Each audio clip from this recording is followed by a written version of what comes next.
have a last minute request for a delegation, so I'd like to have a motion. I believe Councillor Yip, you have a motion to put on the floor. Yeah, why am I standing? Yes, thank you. I move that we add Sabrina Hill to bring a delegation about the ride-sharing program in Niagara. Thank you. Therefore, we need a motion with a full majority, so I'd like to put the vote. All in favor of Lynn Sabrina? Oh, sorry, I still need a seconder first. Councillor Diodati. So all in favor of having the delegation speak? So pass. So welcome, Sabrina. If I can ask you to come up front and say a few words, please.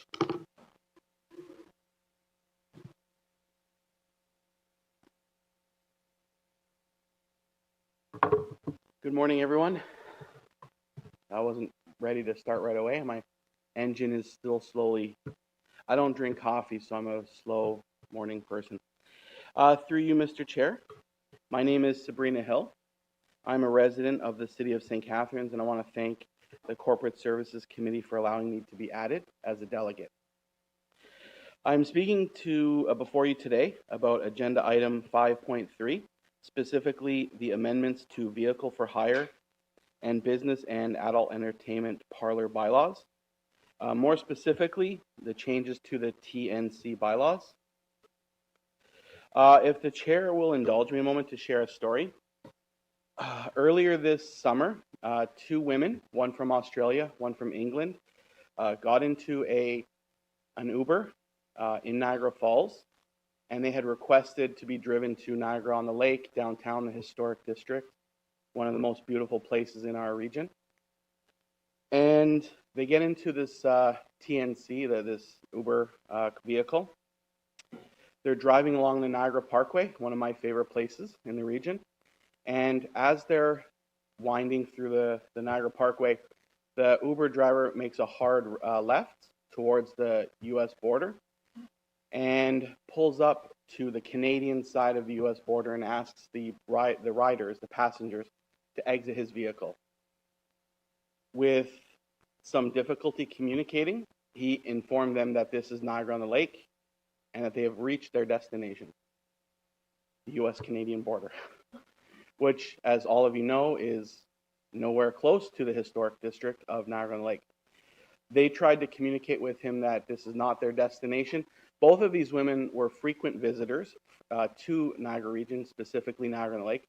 So they knew where they were. They knew that this was not Niagara-on-the-Lake. However, when they were communicating this to him and pointing at the app that had indicated this was not the final destination, the driver, through his limited English, insisted that he could not understand them because of their accents, an Australian and an English woman. Fearing that this could escalate, the two women, who were slightly elderly, exited the vehicle and were stranded at the U.S. border, the U.S.-Canadian border. This is just one example of many anecdotes that I've been given and told, shared with by other riders, that have happened just this year or in the past 2 years. Over the last 2 years in our region, concerns over the rideshare industry have gone from concerned mutterings of a few to an emphatic ire of many. These anxieties from residents are as a result of a number of systemic administrative deficiencies. For example, the absence of policies meant to strengthen safety for both driver partners and their passengers, the lack of policy oversight and enforcement, and poor communication, education, and accountability with licensees on the regulations for rideshare drivers. Some of the problems currently facing the region in the rideshare industry include unlicensed drivers from outside the region accepting ride requests within our region, drivers not being aware of or following the bylaws with respect to displaying company decals, drivers lack a safe place for them to park and wait for rides in larger areas like Niagara Falls and St. Catharines, which do exist for legacy taxi companies. And finally, the most disturbing, drivers using borrowed names to circumvent previous TNC suspensions or bans. I'm asking that this committee consider a thorough review of all of the policies and how these regulations are communicated to rideshare drivers licensed in the region who share the roads with our families. The few small changes to the TNC bylaws today are secondary solutions to tenuous problems. This committee and the council must find the time and resources to seriously overhaul its TNC policies and bylaws. I'm asking the region to strengthen and better enforce the rules it does have, to modernize reporting and enforcement, and to more effectively communicate the penalties to those rideshare drivers who disregard the safety mechanisms in the region. I invite questions and comments from the chair and the committee. Thank you, Ms. Hill, for your presentation. Are there any questions or for Ms. Hill? Oh, Councillor Yip.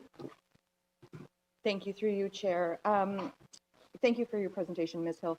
What are some, and you touched on them in your presentation, but what are some specific examples of recommendations that you might consider we consider implementing? I appreciate the question. Some of the suggestions I would like to share with the committee and possibly some sort of ad hoc committee going forward is create a channel to report TNC licensees when they do violate the law.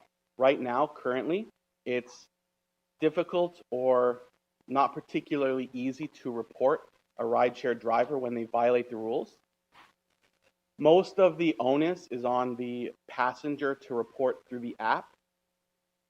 However, I think the region, as the governing body, should create a mechanism that a passenger who felt threatened, unsafe, should be able to report and suspend the licensee. Because, for example, if I'm taking an Uber as a passenger and I report a ride, Uber may or may not ban that person, which is fair. However, if Uber does take the means to ban a driver, well, the driver will just go to a different company. They still retain their TNC, even for a serious violation. So getting banned on Uber doesn't mean you're not limited from committing the same type of act on another rideshare platform.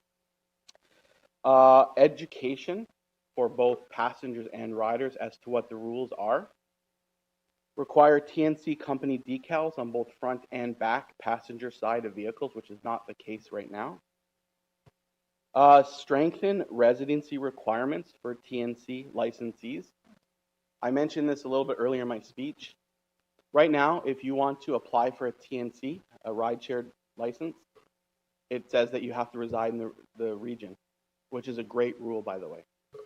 However, the system isn't perfect, and I'm aware of multiple reports, and I actually hear this weekly, of rideshare passengers getting into vehicles, and their driver straight up admits, I'm from Toronto, I'm from Hamilton, and they're driving in our region.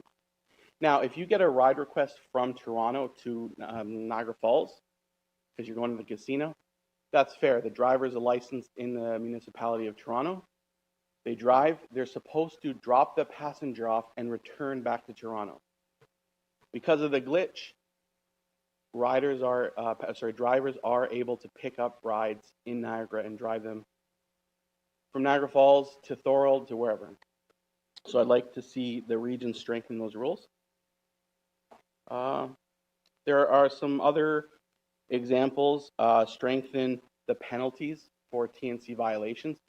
Right now, the police don't know how to enforce, don't have the resource to enforce, are not particularly aware of the bylaws we do have already. So to educate the police who enforce these rules, yeah. Thank you. Through you, Chair, when the time's appropriate, I'll have a motion. I know there are a few other questions. Thank you. I'll set in Councillor Yip. Councillor Easton. Thank you very much, Mr. Chairman. I'm going to plead some ignorance. We do have Uber traveling around through Lincoln, but not on this scale. And therefore, I'm trying to determine what would motivate an Uber driver to drop somebody off when the fare would have been greater if they continue on and completed the journey. Why would that happen? So yeah, that's a very fair question. And the most common, like, because this is not, the story that I gave you earlier, was one of many that I've heard. In Niagara on the Lake, because that's where I mostly, most of these stories come from. Uber, the mapping software doesn't quite work well in Niagara on the Lake. So sometimes it could be an app issue, a mapping issue. It could be the driver is not necessarily following the map properly. In this case, it doesn't, like, I don't know how you confuse Niagara on the Lake, the city, with a border. So it's a little confusing to me, and they couldn't get a straight story from him. They had problems communicating with the driver. But I've heard of stories where a pickup might be for Queen's Landing. The pin drop will be for Queen's Landing. The back, where the dumpster bins are, the driver will go around to the back, wait for the passenger. The passenger's waiting at the Queen's Landing, I don't know, whatever that main entrance is called, but they'll be waiting there, and the driver gets hostile because the driver's waiting for them at the back of a hotel where the dumpster bins are, because that's where the pin drop was. Mm-hmm. Somebody from the region would know that that's not the front entrance to the Queen's Landing.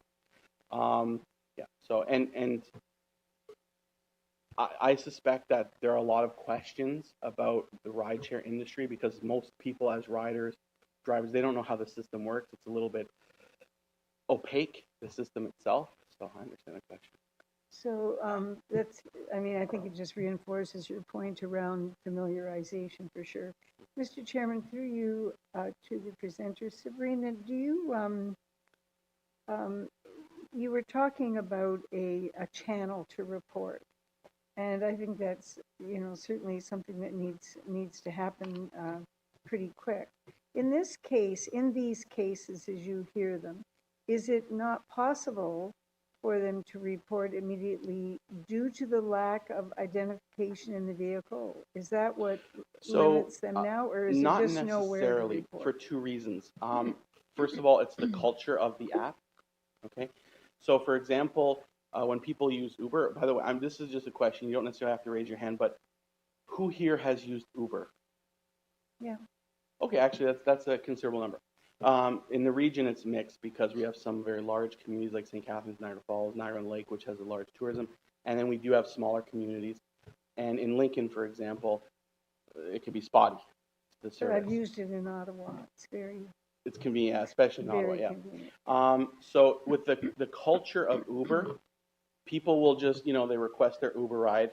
They'll wait outside their address or a business, and a car rolls up. It matches, like, it's a black sedan, so they'll get in the black sedan. Sometimes they'll check the plate. Some people who are a little bit more like progressive with their safety, a little bit more aggressive, they'll actually match the picture up to the driver. But to be honest, most times, especially in places like St. Catharines, Niagara Falls, they just jump in. And as long as the ride is relatively smooth, like the driver's not driving erratically or dangerously, they get to their destination, they get out. They don't necessarily check to verify. Now, for example, if I, as a rider, a lot of times, especially in larger cities like St. Catharines, Niagara Falls, what'll happen is a rider will just say, it was okay. I'm not sure if that was the exact driver, but I got to my destination relatively safe. I might mark them down, like I might give them a 1-star, a 2-star rating, but I got to where I'm going. The only real button that Uber has is the emergency police button. But people are hesitant to push that just because, well, the face doesn't really match what I'm looking at. They don't want to call 911 because they don't think that's an emergency, right? That's the only real way to report that. So I don't think the corporate culture, the culture that exists around the app really allows for easy reporting. Mm-hmm. And also, to be honest, I think there's this inherent desire not to be a troublemaker, so they don't necessarily want to report, because I can't remember the face of the driver exactly. I'm not sure, so I'm not going to cause problems for this driver, so they let it go. So that's how this borrowed name scam survived, because nobody's really comparing it. Drivers are not, to my knowledge, and if someone for the region can address this. To my knowledge, there's no requirement for the driver to present their TNC license to a passenger upon request, which I believe actually should exist, because there's no personal identification other than DOB and name on the TNC. So if the passenger would like to request the TNC, I think that's fair, because it's not like a driver's license or a health card that has all your personal information.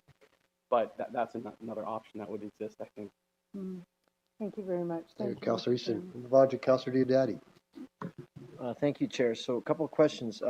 First of all, through you, Chair, to our staff, the TNC, so that's the Transportation Network Councillor Company. Diodati, can we wait till the motion when we have staff on the floor as opposed to presenter? Is that okay with you? I'm sorry? Can we wait till staff, or do you have anything for the presenter? Yeah, okay, fair enough, fair enough. I guess one of my questions for Sabrina, you know, I think part of the problem is perhaps the cell signal along the border.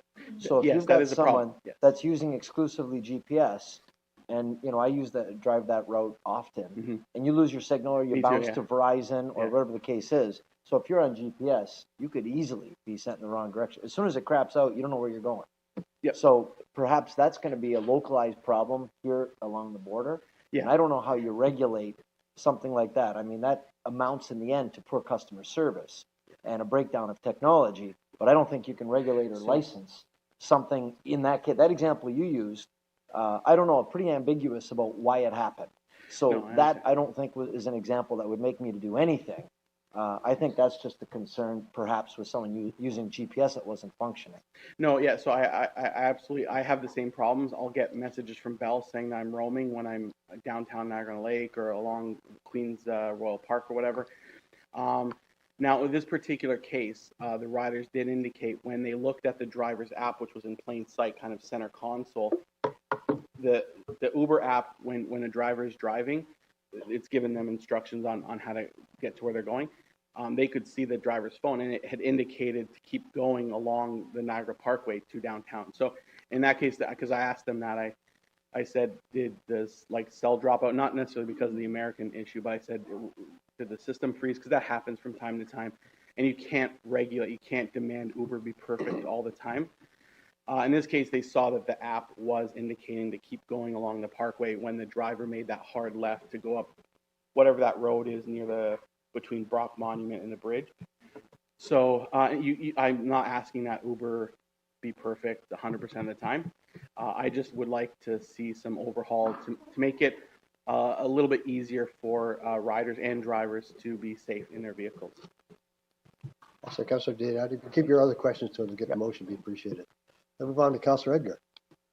Thank you, Chair. Ms. Hill, thank you very much for your presentation.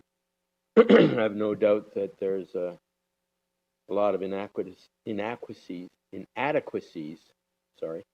the current system. I know I've had problems with Uber finding me in the past. You mentioned in your presentation regional enforcement. What do you have in mind for us?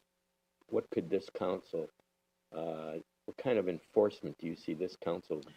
So I would like, obviously this is something that would have to be considered and deliberated over some time, but one of the stories that I've heard recently in the city of St. Catharines, so this can necessarily negate the issues that you might have with GPS and American cell towers.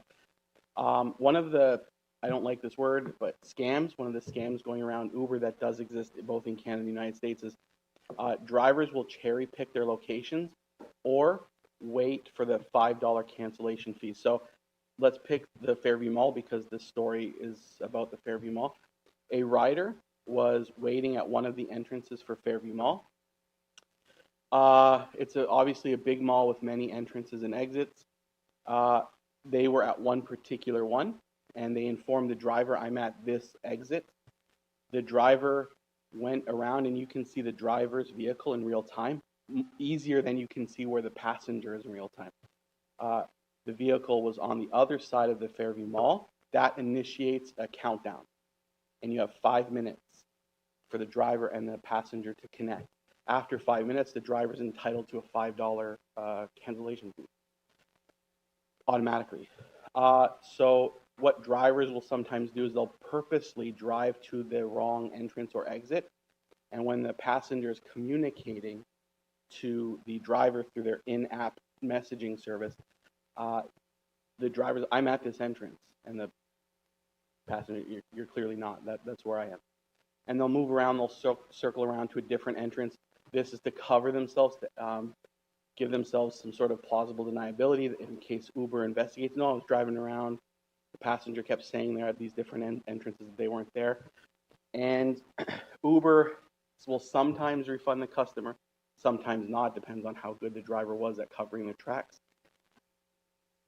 It's difficult for a passenger to see any sort of, not justice, that's a strong word, but any kind of accountability for the driver. So if the region were to create a means to at least file a complaint against driver XYZ, you can create a sort of database. Well, over the past 12 months, because they have to renew their TNC every year, you've had 5 complaints. So that might trigger investigation, a suspension, a temporary ban on your TNC license. It'll perhaps force compliance for drivers. What does TNC stand for? Transportation Network Company, I believe. It's basically an Uber license in this case. There is no Lyft in the region, so it's basically an Uber license. And that is, they have to be licensed through the region? Yes, and there's very few municipalities that require an additional license. The city of Toronto requires one. I don't know what they're called in Toronto. Niagara region requires a license. In this case, it's called a TNC license, which I believe is a great thing. I think whatever committee or council came up with the idea to license it, create a special license, is actually a great thing. Very few municipalities have that. I just think it needs to be strengthened up and enforcement and penalties strengthened. I'd also, one of the recommendations I'd like to make is that when TNC drivers, Uber drivers, are going through ride checks, that part of the responsibility of the police is to ensure that the drivers have their TNCs with them, which is a requirement. You're required to, if you're driving for Uber, you're required to have your TNC with you. But I don't believe it's happening. I don't believe that drivers treat it like a business card and they just toss it away. They don't literally toss it away, but they'll leave it at home. It might not be in the vehicle. A requirement for the police to check the TNC while the drivers are driving, I think would be an important step through ride check.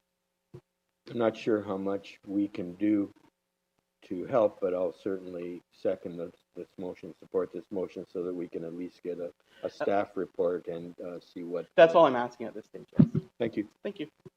Thank you, Councillor Edgar. We'll move on to Councillor Rigby. Thank you, Mr. Chair.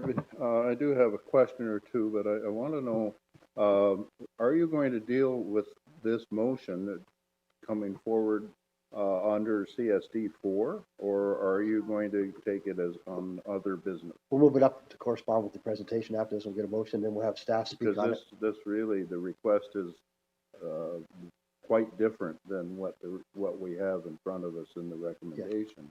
Unless you have another question for the presenter, then we'll have staff speak on it. I do. I just Yeah. want to know where Yes. we're dealing with it. We'll have staff presentation, then we can decide from there. Okay, thank you. Just on, I believe you indicated that that the police are do this. Like, police are no longer involved in the licensing. That's Are correct. you aware of that? Yes. Yes. But you mentioned the police check. So, yeah, so what I would like be done, so that's correct. The Niagara region, I think it was last year, took it all under one roof, which I think is very important. I think that's a very reasonable move. What I'm asking for, one of the recommendations I'd like to make, is that when the Niagara Regional Police are engaged in ride checks around the region, that in the event an Uber driver or rideshare driver licensed under a TNC goes through the ride check and they tell them, oh, I'm driving for Uber, I have a passenger, I would like that one of the procedures that the police do is just make sure that they have their TNC on their person. Okay, fine. I have ridden in Uber, albeit in a different community, and it was very effective. And it seems to me that it is partially the passenger's responsibility to make sure that they're in a Uber. Am I not correct on that? Yeah, no, I completely believe that it is absolutely the responsibility of the passenger to make sure, A, they're in the correct vehicle, but most of them don't.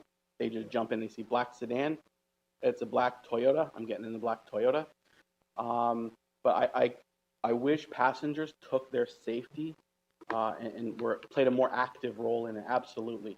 I feel that passengers are too passive with their safety, and they don't check the license plate. They don't necessarily really check the ID.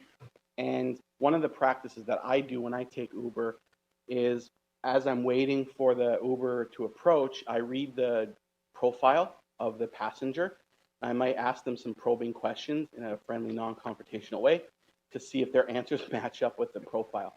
So if it says that they speak German, I might ask them, like, oh, what part of Germany did you live in, or where, something that kind of gets them. If they're like, I don't know anything about Germany, right? So, but I completely agree. I wish passengers were more proactive.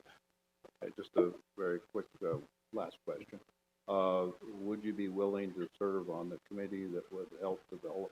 I would very much like that. Okay. Thank you very much.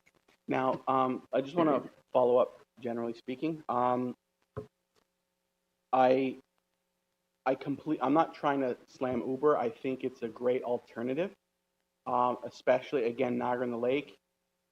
It's a city that encourages consumption in the peak tourist season. It's a great way. It's a safe way for people to get out, enjoy the town, and get home safely. So by no means do I want to limit or restrict Uber as an industry or as a service. I just want to make sure passengers have a safer experience. Thank you, Sabrina. Anything further, Councilor Rigby? Yeah, we'll move on to Councilor Gale. Thank you, Chair. Thanks, Sabrina.